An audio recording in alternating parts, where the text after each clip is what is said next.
Muy bien, pues vamos a comenzar la lección 4 de Introducción al Antiguo Testamento en el libro, página 17. Y hoy vamos a ver el canon del Antiguo Testamento, algo interesante y os va a, bueno, espero que os vaya a gustar lo de los libros apócrifos. ¿Cuáles son los libros apócrifos? ¿De qué va todo esto? Hay algunas cosas curiosas que aparecen ahí en esos libros y lo vamos a comentar todo. Tenemos bastante material, así que vamos rápido a ponernos en marcha y con el acelerador para poder llegar a buena hora. Muy bien, vamos a orar y pedirle al Señor. Padre, gracias Señor, te damos por esta reunión, esta clase, Señor, gracias porque podemos tener esta libertad de reunirnos y de abrir tu palabra y la posibilidad también de hacerlo, de poder llegar a la iglesia, de poder transportarnos todos, Señor, para que podamos estudiar más tu palabra, Señor. Y gracias te doy por los alumnos, por personas que quieren profundizar en ella, y te ruego, Señor, que nos des sabiduría mientras vemos cómo tú señalaste qué libros fueron sellados por ti, fueron firmados por ti y por tu Espíritu Santo para decir cuáles iban a formar parte de nuestra Biblia, Señor. Y gracias te damos por todo ello. En el nombre de Cristo. Amén. Muy bien, lección 4. El canon del Antiguo Testamento. ¿Cómo nos llegó el Antiguo Testamento? Eso es lo que queremos descubrir durante esta lección. Y primero hay que ver cómo se dividía el canon hebreo. O sea, los hebreos ya sabían qué libros habían sido inspirados por el Señor. Ellos ya tenían una lista muy cerrada de los libros que eran canónicos. Y el mismo Señor Jesucristo vemos que también se refiere a esas divisiones que tenían los hebreos. Así que vamos, al principio dice, el término canon se deriva del vocablo griego, canón, que significa vara recta, borde recto o regla. Sí, una norma, una regla, algo recto. Sí, eso es lo que significa canon. En el ámbito literario se refiere a los escritos que se ajustan a una regla o estándar de divina inspiración y autoridad. Y eso es lo más importante de la palabra, canon, que en el ámbito bíblico significa esto, que es un libro que es de inspiración divina y de autoridad divina. Entonces por eso es importante cuáles son los libros que son canónicos y por qué la Iglesia Católica agrega otros, ¿no? Muy bien, siguiente. Pascal, ¿lo puedes leer? En las escrituras hebreas hay 39 libros que los judíos consideraban canónicos. Fueron los mismos que fueron aceptados por las iglesias protestantes desde los días de la Reforma. Antes de la Reforma es verdad que la Iglesia Católica ya había hecho un segundo canon, por así decirlo, otra lista, metiendo más libros, que si bien es cierto, los judíos, algunos los estudiaban estos libros, pero ellos sabían que estos no estaban inspirados, simplemente los estudiaban, los leían, y entonces es en la Reforma cuando se usan y se cogen los mismos 39 libros. Ahora vamos a ver que son los 39 contados como los nuestros, ¿no?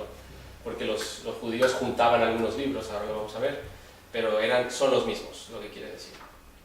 La Iglesia Romana añade 14 libros o porciones de libros. Muchos no son libros en sí, sino son porciones. Por ejemplo, a Daniel le agregan otras cosas, ¿no? Entonces, 14 libros o porciones de libros que conforman los apócrifos y los consideran de igual autoridad que el resto. Y bueno, pues eso es para nosotros pues totalmente incorrecto, ¿no? Bueno, aquí tenemos un pequeño diagrama de la Biblia hebrea, ahí mismo en la página 17. Las tres divisiones. ¿Cuáles son las tres divisiones? Moisés, si puedes leer simplemente 1, 2 y 3. La Torá, Nevi'im y Ketubim. ¿Qué significan? Ley, profetas y escritos. La ley, los profetas y los escritos.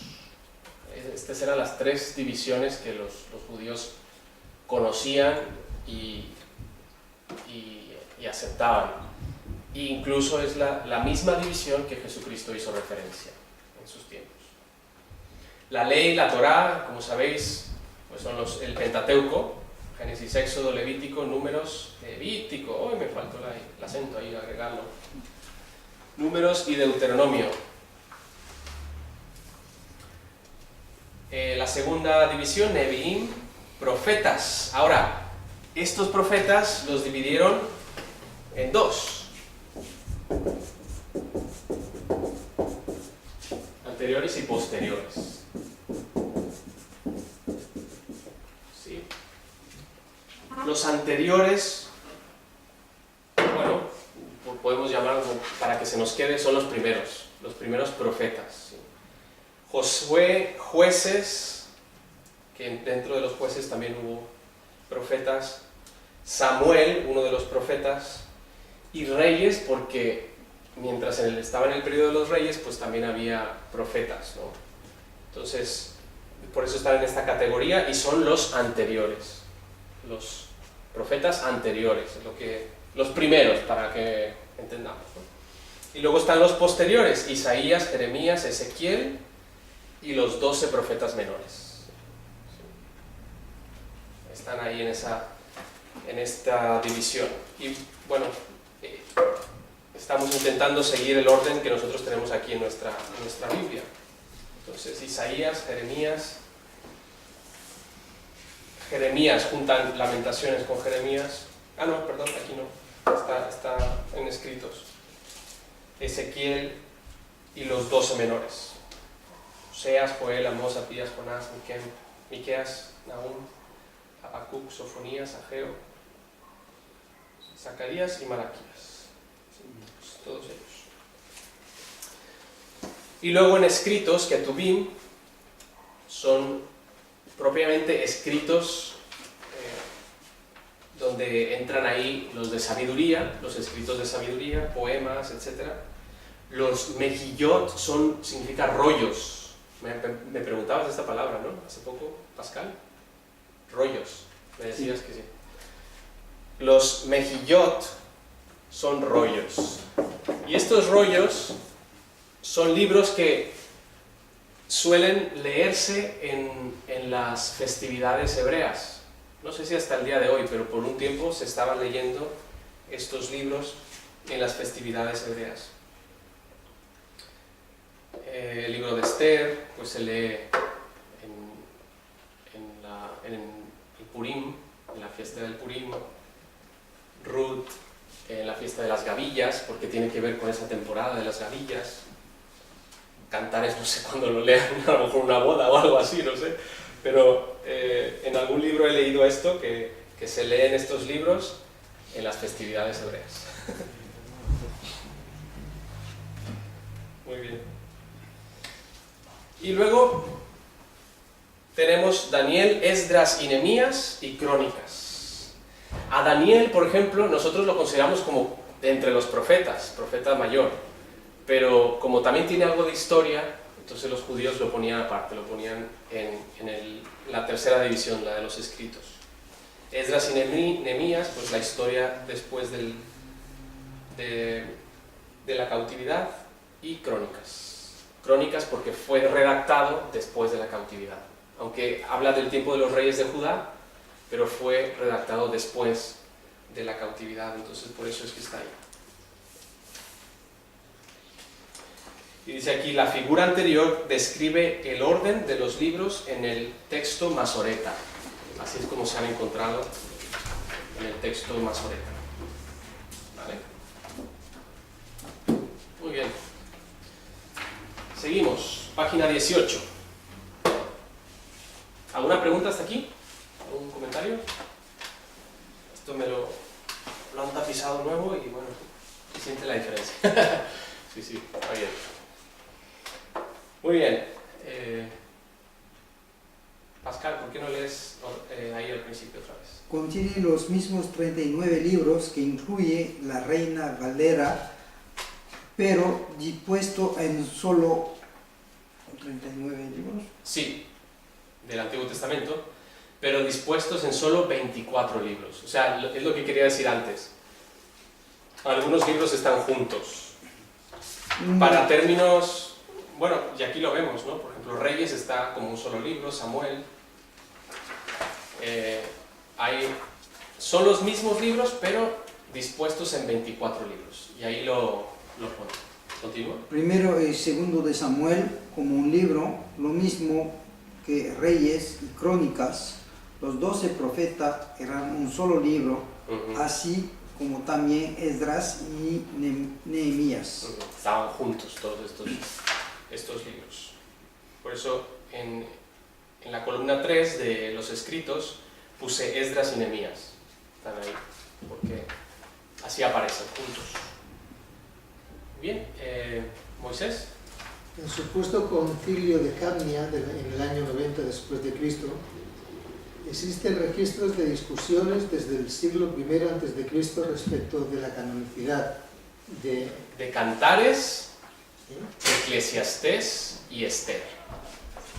Estos 3 libros. Hay dudas con respecto a la canonicidad de Cantares, Eclesiastés y Esther. Bueno, no dudas, sino discusiones en el primer siglo. Muy buenas, ¿qué tal? Buenas tardes. Ahí están los controles para los dos. ¿Vale? Pero luego ya eso... Sí. Muy bien. Estos libros... Bueno, estamos en la página 18. Ahí arriba donde dice el supuesto concilio de Jamnia en el año 90.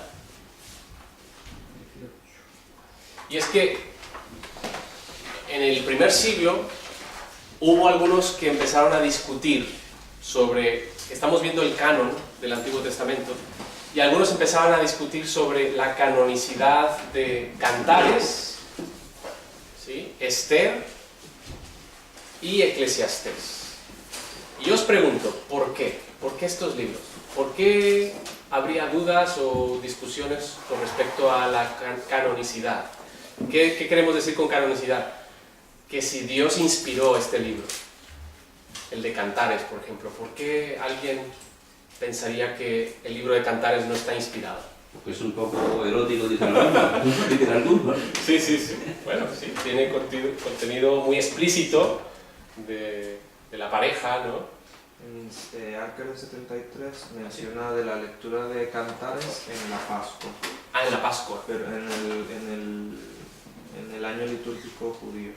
Ah, vale, muy bien. Ahí es donde... En 73. Y ahí dice que se leen, los rollos se leen en las fiestas, ¿no? Cantares y Esther también en los tabernáculos. La fiesta de los tabernáculos. La fiesta de los tabernáculos. Muy bien. Es que antes había dicho que los rollos, bueno, eso está aquí en esta tercera división. Los mejillot son rollos. Y esos rollos, los judíos los leen en festividades, en algunas festividades. Los abren y los leen para recordar estas historias, ¿no? Pero entonces sí, Cantares, pues en ese sentido, pues uno puede saber y decir, bueno, pues puedo entender por qué alguien diría, este libro no está inspirado. ¿Cómo va a estar inspirado si tiene un montón de cosas ahí de la vida en pareja, ¿no? Eclesiastés. ¿Por qué alguien dudaría de la canonicidad de Eclesiastés? Que muestra una idea pesimista de la vida y pareciera que no que niega la eternidad o la vida después de la muerte, algo así, como que se acaba todo aquí. Sí, solo hay un versículo que habla cuando dice y ha puesto eternidad en el corazón del hombre, pero casi es la única indicación de un futuro después del Seol, ¿no? Parece que todos vamos al Seol y ya está, se acabó todo. Y sí, un punto de vista un poco pesimista de la vida, entonces esto puede ser. ¿Y Esther? ¿Por qué, Pascal, por qué piensas que Esther? Porque es un libro que relata la parte histórica de la esposa del rey, que no es judío. Ella es judía, pero el rey no. Y es algo que está escrito, además no está escrito en hebreo al principio, me parece. Eso no recuerdo, pero... Y está hecho para las fiestas más que para otra cosa. El Purim y... narra la salvación del pueblo de Israel, de una eminente aniquilación, ¿verdad? Pero dice que no se menciona a Dios también. exacto, Eso. esa es la otra cosa, que Dios no aparece, ni la palabra ni el nombre, o sea, Dios no aparece en el libro de Esther. Sí que dice voy a orar y ayunen porque hagan oración y ayuno por mí porque voy a ir ante el rey, pero no dicen a Dios, simplemente lo dejan así, ¿no? Entonces, por eso algunos argumentaban o discutían sobre la canonicidad. Estos libros se les conoce como antilegómena. Antilegómena. ¿Sí? Bueno, así como se escucha, antilegómena. Son los que se hablan en contra. Lego, hablar, anti, en contra. Los que se hablan en contra.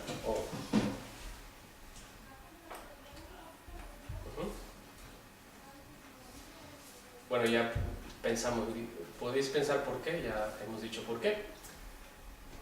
¿Puedes continuar ahí, Carmelo, por favor? Estoy perdido, no sé dónde estoy. Perdón. Página 18. Sí, página 18. Segundo punto. ¿En su puesto? No, donde pone el año. En el año 90. En el año 90. En el año 90 después de Cristo se sostuvieron doctas discusiones en Jamnia, en este lugar, Jamnia, y se determinó incluir a Eclesiastes y Cantar de los Cantares entre los libros de autoridad divina. ¿Sigo? Sí. No hay que interpretar que estas objeciones minoritarias hayan finalmente cerrado el canon del Antiguo Testamento, así como las objeciones de Martín Lutero sobre Santiago, la epístola de Santiago. No demostraron su reconocimiento canónico. No demoraron su reconocimiento canónico. O sea, lo que quiero decir es que algunos dicen supuestamente que hubo un concilio en Jamnia en el año 90 después de Cristo para cerrar el canon del Antiguo Testamento. Y escucha, esto es peligroso, porque entonces Jesús no sabía aún cuáles eran los libros canónicos. Y no, evidentemente esto no es verdad. Jesús sabía cuál era la Torá, cuáles eran los escritos, los Megillot o Ketubim y Neevim, profetas y escritos, y él sabía cuál era la Biblia de los judíos, por así decirlo. Ya estaba cerrado. Lo que sí hubo fueron discusiones minoritarias, como dice aquí, objeciones con respecto a estos 3 libros solamente, por las razones que ya vimos, pero esto no determina el canon. Así como que Lutero no quería reconocer a Santiago, porque veía a Romanos y decía, el justo por la fe vivirá, y Santiago dice, muestra tu fe por tus obras. Y entonces Lutero decía, pero entonces, no, Santiago mejor lo hago a un lado, ¿no? Eso no tuvo nada que ver con el canon. Santiago estaba dentro del canon del Nuevo Testamento. Sus objeciones no demoraron, dice aquí, su reconocimiento canónico. ¿Vale? Entonces es lo mismo que pasó, pero con el Antiguo Testamento. Muy bien, siguiente punto, Joaquín. ¿Algunos? Sí. Perdón, antiguos. Antiguos testimonios sobre el canon masorético. ¿Qué antigüedad tiene este canon de 24 libros de los judíos palestinos el Ujú. prólogo Sí. de Eclesiástico. En el libro de Eclesiástico, que es un libro apócrifo, pero en el prólogo nos dice algo interesante. Vamos a leer. el escritor de Eclesiástico es Jesús ben Sirac. Jesús ben Sirac.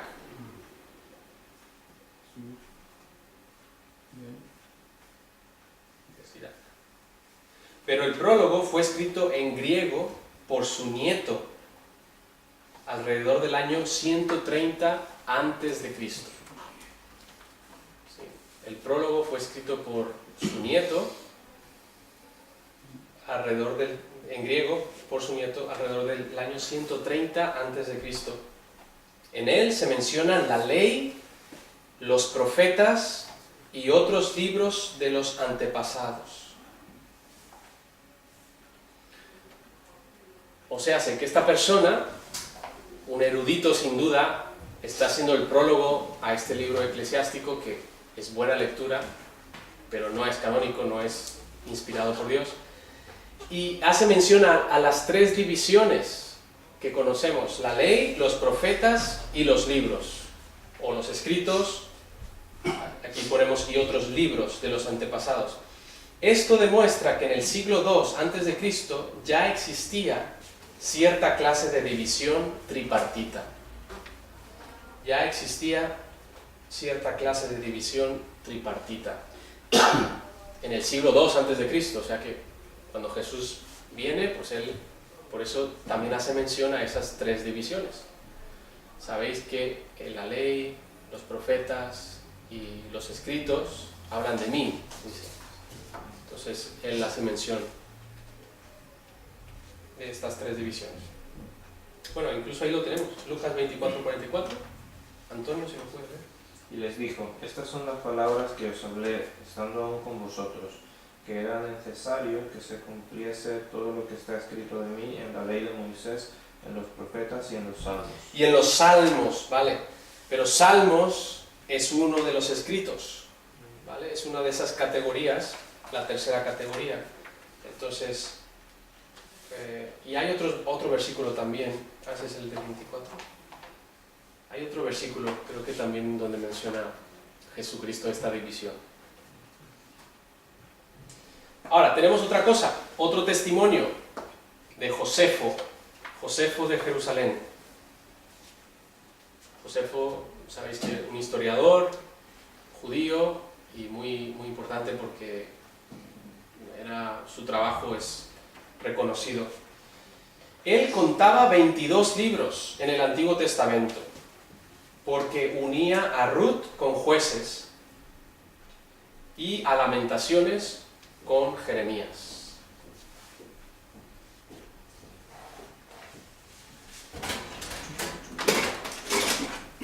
Entonces, por así, como hemos dicho, había 24.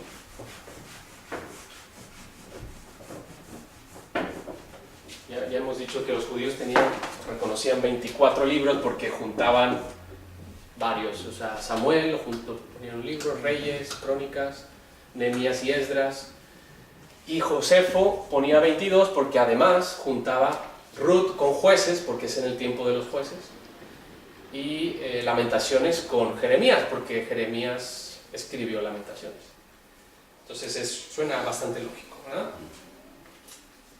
Pascal, ¿puedes leer el siguiente punto? En su obra Contra Apion dice: no son decenas de miles de libros discordantes y conflictivos los que tenemos, sino solo 22 que contiene el relato de todos los tiempos, de los cuales se cree con toda justicia que son divinos. Y haciendo mención de que estos 22 son divinos. Y se cree, o sea, él está dando un testimonio de lo que ya la gente cree. O sea, él simplemente está relatando lo que en su tiempo acontece. Los judíos creían divinos estos 22 libros.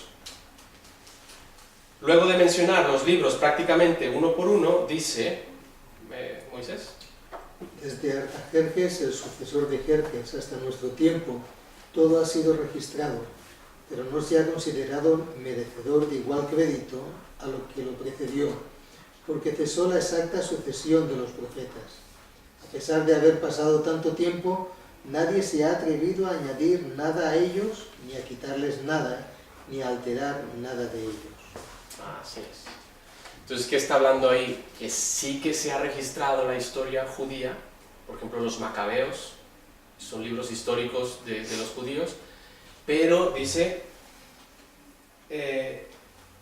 pero no se han considerado merecedor de igual crédito que lo que precedió, que los profetas, porque cesó la exacta sucesión de los profetas. Entonces, él mismo está diciendo lo que en su tiempo se creía y se aceptaba. Muy bien, así que ahora vamos a ver los libros apócrifos, que yo creo que va a ser un poco divertido, un poco conocerlos, ¿no?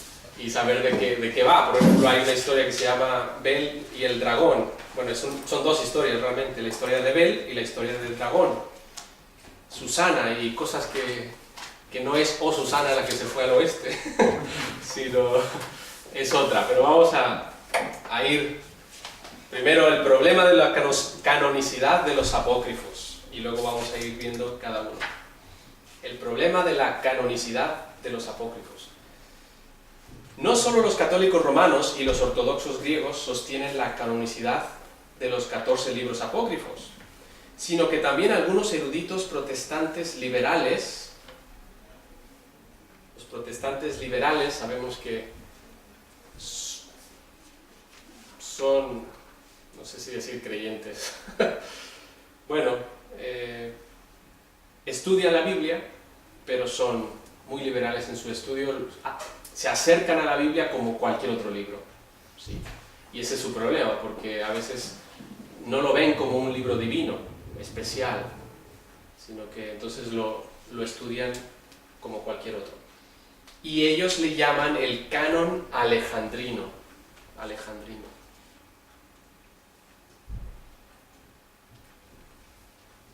¿Sí? Y ahora, bueno, más adelante se ve por qué el canon alejandrino, ¿vale? El primer argumento a favor es que las primeras versiones del Antiguo Testamento los contenían. ¿Sí? Esto es solo parcialmente cierto. Los tárgumes hebreos no los reconocían, ni siquiera la Peshitta siria en su forma más antigua. O sea, ellos dicen, es que la Septuaginta, tú vas a la Septuaginta, que es la Biblia, o el Antiguo Testamento griego, que se redactó antes de Cristo, y los tienen, estos libros apócrifos, entonces es que son aceptados. Bueno, no es totalmente cierto, porque los judíos, si te vas más atrás en la historia, como esta Biblia Peshitta siria, no los tenía. Los tárgumes, que fueron escritos por los Soferim, pues ellos, es que es una pregunta de control, por eso no sé si decirlo, pero bueno, ellos no los tenían tampoco, ¿vale? Solamente una versión antigua los contenía, la Septuaginta. Ahí, para Septuaginta puedes poner LXX, que son 70, porque fueron 70, bueno, algunos dicen que 72 creo, pero 70 eruditos judíos los que, bueno, no sé si, sí, judíos sí, que tradujeron del hebreo al griego. Y por eso se llama la Septuaginta, esa versión. Pero mantienen una existencia más bien incierta. Algunos códices no los contienen todos.